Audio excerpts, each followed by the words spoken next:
right? He goes from last week being named the foundation of the church, the rock on which all of this will be built, to being a stumbling block in the way of Jesus and being called Satan. But I get it. I understand how, in hearing this plan of Jesus's to suffer and die, he says, no, no, no, no, no, no suffering. That is not the way into this kingdom. That is not what we are here for. We want the suffering to stop. I want the suffering to stop. I want the suffering of this whole world to stop. I want the suffering of all of the Black and brown people to stop. I want the suffering of the sick to stop. I want the callous disregard for human life to stop. I want to follow a God that will fix all of the broken things, and I want to skip ahead to the part of the story where every tear is wiped away. So when Jesus says, here's the plan. We are going to Jerusalem and I will endure suffering. I will be put to death at the hands of those who are supposed to guard the truth of God's love. And then he sort of says at the end, and then after 3 days, I'll get back up again. But I think Peter misses that part. I think he misses the resurrection news because the suffering is too awful to hear.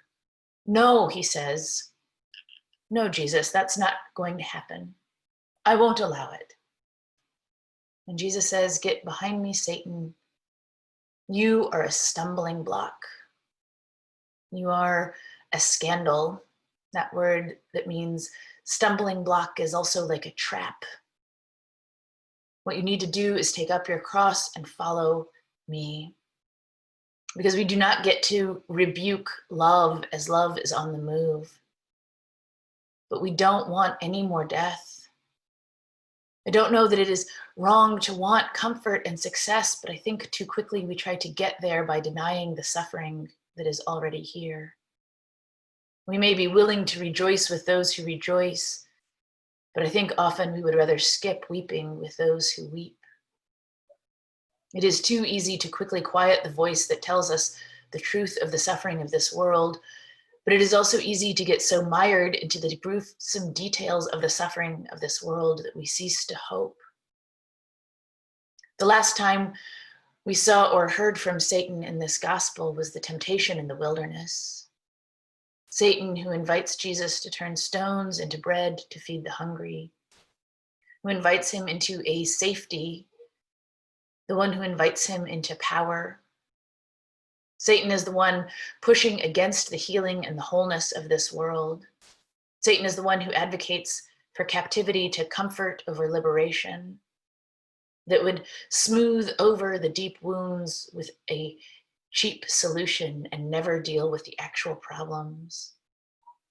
And so if this church itself is built on the rock of the revelation of love, we need to remember that we can so quickly become a stumbling block when we see our call to comfort come before God's call to bear the shame and the suffering of this world on our own backs. Because the cross is the ultimate trap where death and Satan are defeated. The cross is the actual scandal that turns the world upside down. Jesus does go to Jerusalem. He does go to the cross. He does endure suffering. But the part I think that Peter just can't quite hear is that piece where on the third day, death is defeated and Jesus rises in glory. But Peter's problem is that he tries to get ahead of Jesus, like a dog who tries to get ahead of you to the door in their eagerness to get out so that it cannot be unlocked. Our place is to follow love, not lead it. Jesus came to save us from our own addiction to human violence. He came to unlock the doors of our captivity, and we cannot get in front of it. I know I've said this before, but it still distresses me sometimes that God is not asking my opinion or checking to see what I think needs to come next. It is a shame because I have lots of good ideas and really strong opinions. But I understand that the call of the disciple is to trust that God is the one who has this. Or at least the call of the disciple is to practice trying to believe that God has this. The call of the disciples is not to get out in front of God's work, but to follow along. It is not ours to tell God how this all plays out. What is ours is to follow.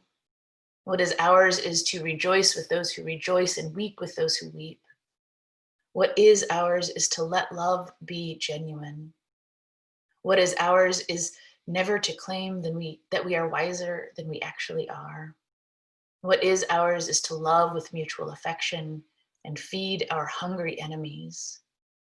What is ours is to deny ourselves and take up our cross.